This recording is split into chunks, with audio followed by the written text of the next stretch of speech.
आप ऐसे सोच के देखिए, प्रीलिम्स में अगर आपको कोई एक क्वेश्चन आ रहे हैं, सपोज हम जीएस की बात कर रहे हैं, तो वो आएगा तो आप बनाएंगे तो उसमें दो में दो मिल जाएगा। एक क्वेश्चन सॉल्व किया, आपको कितना नंबर मिल गया? 2 नंबर। मेन नहीं आया तो दोनों गया, नहीं आया तो दोनों गया।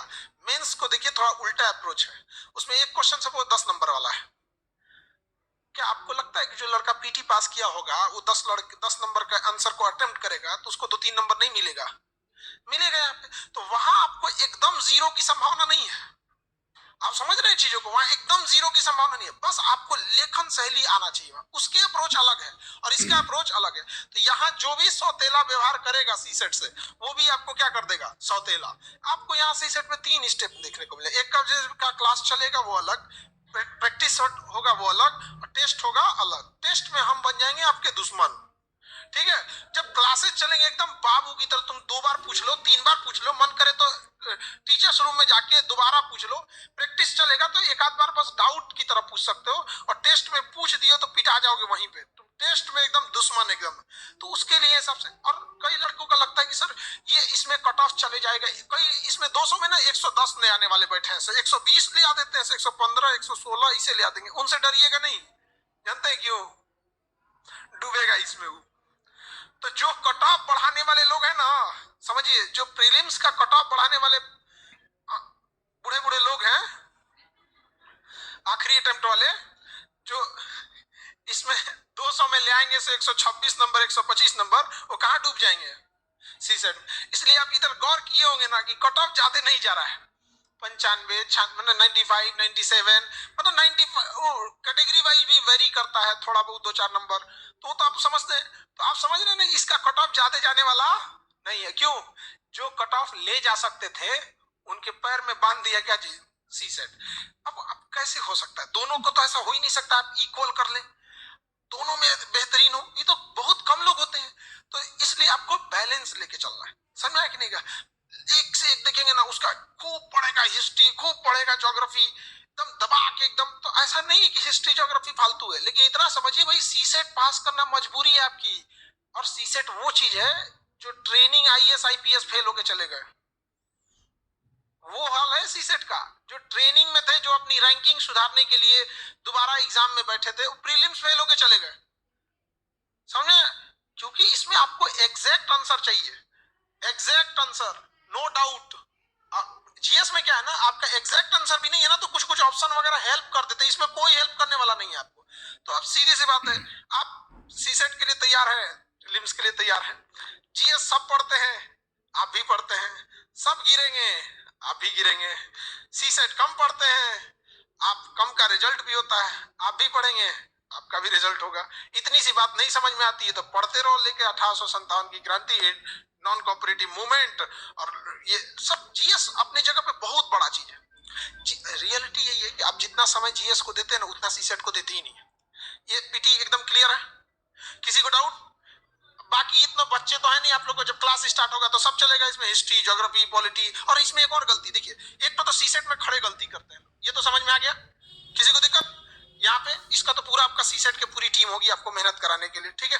क्लास लेने के लिए अलग, प्रैक्टिस के लिए अलग, टेस्ट सीरीज के लिए आपको कोई टीम नहीं होगी, बस वो टीम नहीं होगी, आपकी दुश्मन खड़े होंगे सब पे। किसमें? टेस्ट सीरीज में। उसमें आपको कोई हेल्प करने वाला नहीं, कोई भी नहीं हेल्प करेगा, और नो डाउट ब्रूटली आपको बोल भी दिया जाएगा कि इस बार आपका नहीं होने वाला है।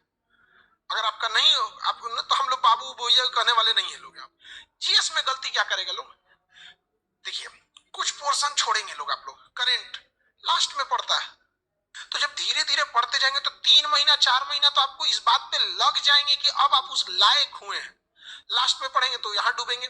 साइंस एंड टेक का पोर्शन अच्छा खासा डुबा देगा आपको, ऊपर ऊपर पढ़ेंगे, जैसे सर ने बोला कि जनरल साइंस नाम ही चेंज कर देना चाहिए उसका, रियलिटी में नहीं चेंज कर देना चाहिए, नहीं पूछता है जनरल साइंस, वो साइंस एंड टेक पूछता है, लेकिन बोलता क्या है? General science. अब कौन यूपीएससी से को समझाने जाएगा वहां पर? उस मान के बैठा है कि हम टीचर लोग से कंपटीशन में बैठा है वो।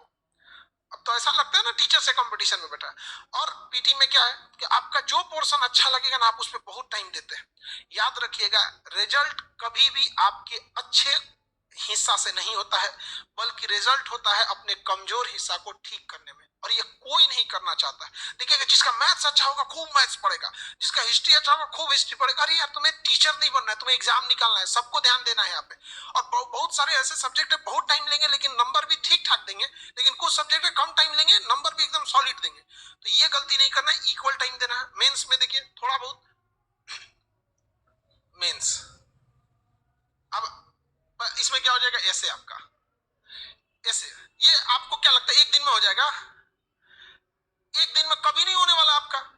ऐसे में स्ट्रक्चरिंग चाहिए आपको, स्ट्रक्चरिंग। ऐसे आप कुछ भी लिखिए, स्ट्रक्चर फॉर्मेट से होना चाहिए। यार कुछ तो स्ट्रक्चर हुआ होगा ना, कि एक डिस्ट्रिक्ट मजिस्ट्रेट का ट्रांसफर होता है, अगला डिस्ट्रिक्ट मजिस्ट्रेट उस काम को वहीं से उठा लेता है।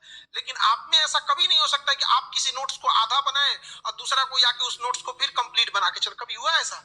स्ट्रक्चर चाहिए, उसको समझिए इस चीज को।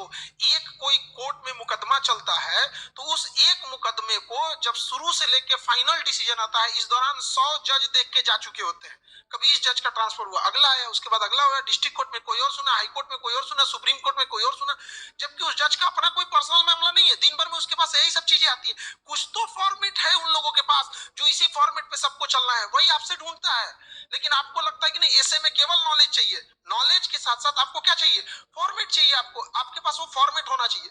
डे 1 में जैसे ही स्टार्ट होगा, फर्स्ट वीक में ही आपको 2 क्लास ले लिया जाएगा कि फॉर्मेटिंग का, ताकि जब आप न्यूज पढ़े या कुछ भी करें, डे 1 से लिखना चालू करें धीरे धीरे फॉर्मेट का। समझ में आ रहा है कि नहीं आ रहा है? यहाँ पे 250 नंबर दे देता है। कितना नंबर? अच्छा खासा नंबर दे देता है। और आपने ईमानदारी से बता के देखिए कितना टाइम देते हैं लोग, बहुत कम। ईमानदारी से देखिए। और वो लड़के कहते हैं कि हम यूपीएससी की तैयारी कर रहे हैं। यार तुम्हें खुद नहीं पता है कि कौन सा सब्जेक्ट पे कितना टाइम देना चाहिए। 250 नंबर का मार्क्स है, लास्ट में देता का तो ऐसे भी करना है। अरे यार तुम्हें तो स्टार्टिंग से होना चाहिए। लेकिन आप भी देखिएगा यूपीएससी के लड़कों की खराबी, वो हिस्ट्री, ज्योग्राफी, पॉलिटी, इकोनॉमिक्स को इसे सब्जेक्ट मानता है। मेन सब्जेक्ट यही मानता है उसको, हिस्ट्री, ज्योग्राफी, पॉलिटी, इकोनॉमिक्स। जबकि 250 नंबर ऐसे दिया। भूल गए वहां पे 1000 नंबर का आपका जीएस, जीएस 1 2 3 4, ऐसे सेम टू यू कर देते हैं। ये सब कितने का है? 250 का। ऐसे कर देते हैं सेम टू यू। कौन लिखेगा इतना? यानी जीएस टोटल कितने का हो गया? 1000। अब वो 250। अब इसमें देखिए क्या करेगा सब गलती। हम आपको गलतियां दिखा रहे हैं। अगर आपको ऐसा लगेगा कि नहीं सर आपको नहीं पता है, हमको ज्यादा आइडिया है, ये गलती नहीं करते, तो आप टोक दीजिएगा। आप देखिएगा गौर से, यहाँ ऐसे पे ध्यान नहीं देगा। अब जीएस में आते हैं। जीएस 1 250 का अकेला सब्जेक्ट है। हिस्ट्री है, एंशियंट हिस्ट्री है, कई पार्ट है इसके। जीएस 2 अकेला है? नहीं है। जीएस 3 भी अकेला नहीं है। जीएस 4 एथिक्स अकेले। एथिक्स क्या है? अकेले। एथिक्स को भी ऐसा सोचते थे एथिक्स भी पढ़ना है, एथिक्स भी पढ़ना। अरे यार तुम्हारा 500 नंबर डुबा दिया तुम यहाँ पे। एक 250 का यहाँ से क्या ले गया? एथिक्स। और 250 नंबर का क्या ले गया? ऐसे 500 नंबर डुबा दिए। आप खुद सोच के देखिए, ये लड़के करते हैं ये गलती, जबकि उनको ये पोर्शन स्ट्रांग रख लेना चाहिए, क्योंकि इसमें सेक्शनल कट ऑफ थोड़ी है। आपको ओवरऑल मेंस का नंबर जोड़ा, ऐसा थोड़ी होता है कि ऐसे में ज्यादा इसमें कम। यहाँ पे आप ये देखिए, ये वो पोर्शन है जिसमें आप 2 से 2.5 मंथ के क्लास में, मतलब 50-60 क्लास में एक अच्छा मार्क्स ले आ सकते हैं। लेकिन आप इसको कभी वैल्यू ही नहीं दिए।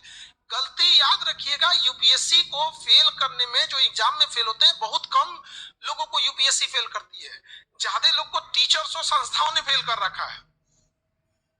अजीब चीज में फेल रखा है। आप सौतेला सबसे पूछिए, आप लोग में इस, आप लोग खुद से सोच के देखिए। एक ज्योग्राफी देखिए, हम बात करते हैं ज्योग्राफी का कितना बेहतरीन अप्रोच है, हर जगह काम आता है। जिसका ज्योग्राफी अच्छा नहीं, उसको पता ही नहीं चलेगा। कर्नाटक के युद्ध को आज का कर्नाटक समझता है, कर्नाटक वार को आज का कर्नाटक समझता है। वो जहां भी बेंगलोर वाला कर्नाटक, पता ही नहीं उसको किधर है कर्नाटक। ऑस्ट्रिया की लड़ाई किधर हो रही है, वो ऑस्ट्रिया को ऑस्ट्रेलिया समझ रहा है। क्या करिएगा उसको? तो आप समझिए, जो गलती कर रहे हैं लोग मत कीजिए वहां पे। जो मजा आ रहा है कोई जरूरी नहीं, क्योंकि कई बार फिल्म खत्म होती है ना, तो बाद में पता चलता है जिसको लोग सबसे शरीफ समझ रहा था, मेन गुंडा वही है। समझ आ गया ना? तो कभी कभी होता है, जब तैयारी खत्म हो जाएगी, फेल हो जाएंगे, तब समझ में आएगा जिसको सबसे ज्यादा समय दिया वही आपको फेल कराया। तो इन सब चीजों से थोड़ा सा आपको क्या करना है, बच के रहना है। क्वालिफाइंग पेपर आपका एक लैंग्वेज का होता है, एक इंग्लिश का होता है। हमें नहीं लगता है कोई इंग्लिश में क्वालिफाइंग को लेके कोई कंसर्निंग इशू है, वो सब पास हो जाते हैं, नॉर्मल सा चीज होता है। मुश्किल से मान के चलिए इंग्लिश क्वालिफाइंग के लिए आप 3 क्लास 1 हफ्ता ले लीजिए, उसके लिए भी आपको बहुत ज्यादा का टेंशन नहीं है। यानी आपको पीटी के लिए किस पे ध्यान देना है, सी सेट। समझ में आ गया कि नहीं? एकदम क्लियर। पीटी के लिए